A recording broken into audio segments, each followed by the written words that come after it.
नमस्कार बंधुगण एमती सबुदिन राशिफल देखापी आमर ये चैनल को आपण मैंने निश्चित भाव में सब्सक्राइब कर दिंतु कारण आपण मैंने निज ग्रह एवं नक्षत्र विषय में सदा सर्वदा अपडेट रही पारे। नमस्कार बंधुगण मुझे वैष्णव सुधाकर। चलते यही मे मास 2026 मसीह मेष राशि व्यक्ति विशेषकर यह मासटी किपर भाव में अतिबाहित हो से विषय में आम आलोचना करनवा। मेष राशि होती राशि चक्र प्रथम राशि। यही मेष राशि अधिपति महाग्रह होती मंगल महाग्रह एवं रवि महाग्रहंकर यही राशि होची उच्च स्थान। रवि महाग्रह यही मे मास सकाशे जन्म भ्रमण करुछंती। फल जन्म जितेबाला रवि भ्रमण करुथांती सी अनेक अंश शुभ फल दियंती किंतु आपणकर घर परिवार क्षेत्र में फल आपणकर से घर परिवार निश्चित भाव में अशांति कराइबे। आपणकर घर परिवार अशांति लगी रहिबो।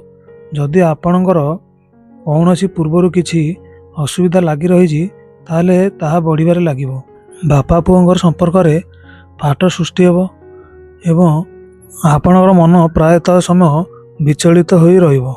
घरर आर्थिक परिस्थिति बिगड़िबो।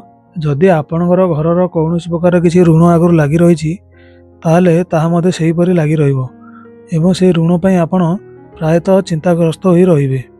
एही समय रे आपणकर शत्रु माने निश्चिंत शक्तिशाली हेबे एवं आपण को अन्य प्रकार से हैरान हरकत करेबे।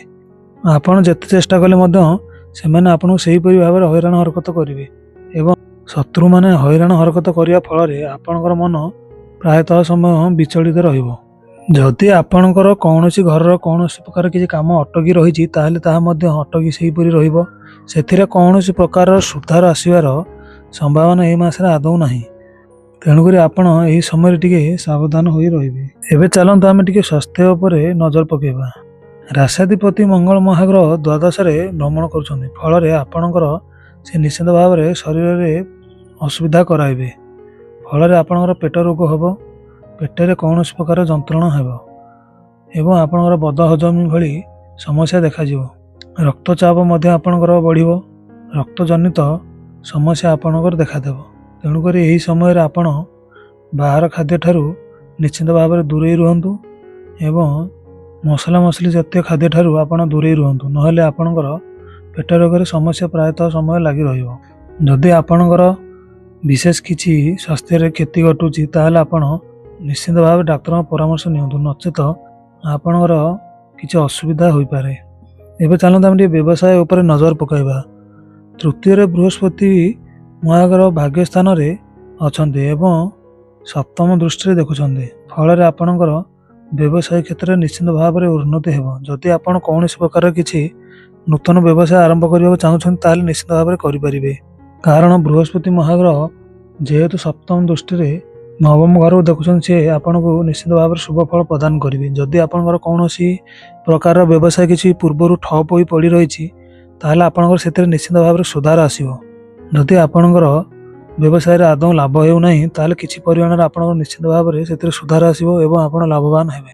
जदि आपण विदेश में कौन प्रकार नूतन व्यवसाय आरंभ करने चाहते ताहले निश्चित भाव में करें।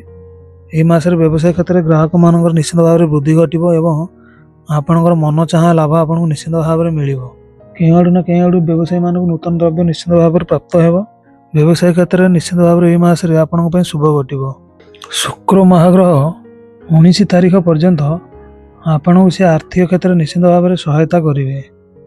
रवि महाग्रह जेहेतु जन्म अच्छी सी व्यवसाय क्षेत्र उपरे टिके अशुभ फल पकाई पारती किंतु व्यवसाय क्षेत्र में आपण लाभवान रहिबे किंतु रवि फल आपणकर किछि परिमाणर अर्थ हानि होई पारे।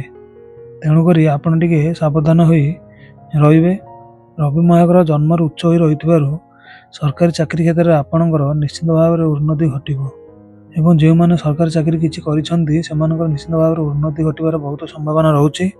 एबे चलंतु आमे टिके शिक्षा क्षेत्र उपरे नजर पकाइबा। पंचमाधिपति रवि महाग्रह मेष राशि रे जन्म उच्चस्थ होई अछंती। फल सी शिक्षा क्षेत्र में आपन को निश्चित भाव में शुभ फल प्रदान करेंगे। जो विद्यार्थी माने कौन प्रकार किसी एडमिशन करने को चाहते ताले से निश्चित भाव में करें एवं जो मानकर पूर्व कौन प्रकार पाठपढ़ार मन आदौ लागू नाला से निश्चित भाव में पाठपढ़ार मन लगे। एवं चलते आम विवाह क्षेत्र पर नजर पकेबा।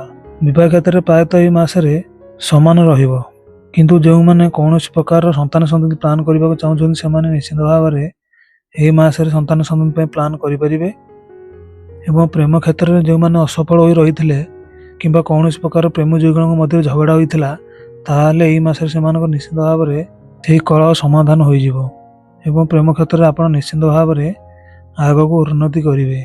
ପ୍ରତିକାର ରୂପରେ ଆପଣ ଗୋମାତାଙ୍କୁ କୌଣସି ପ୍ରକାରରେ ବି ନିଶ୍ଚିତ ଭାବରେ ଏହି ମାସରେ ଖାଦ୍ୟ ଅର୍ପଣ କରନ୍ତୁ ଏବଂ ହରିନାମ ଜପ ମହାମନ୍ତ୍ର ଆପଣ ସକାଳେ ଏବଂ ସନ୍ଧ୍ୟାରେ 2-4 ମାଳ ନିଶ୍ଚିତ ଭାବରେ କରନ୍ତୁ ଏବଂ ହନୁମାନ ଚାଳିଶା ନାମ ଜପ 3 ଥରରୁ ଅଧିକା କରନ୍ତୁ। ଫଳରେ ଆପଣଙ୍କର ଗ୍ରହ ପୀଡ଼ା ନିଶ୍ଚିତ ଭାବରେ ଶାନ୍ତି ହେବ। ଏହିପରି ନୂଆ ନୂଆ ରାଶିଫଳ ଦେଖିବା ପାଇଁ ଆମର ଏହି ଚ୍ୟାନେଲଟିକୁ ଆପଣମାନେ ନିଶ୍ଚିତ ଭାବରେ ସବସ୍କ୍ରାଇବ୍ କରିଦିଅନ୍ତୁ। ଏତିକି କହି ମୁଁ ବିଦାୟ ନେଉଛି। ନମସ୍କାର ବନ୍ଧୁଗଣ।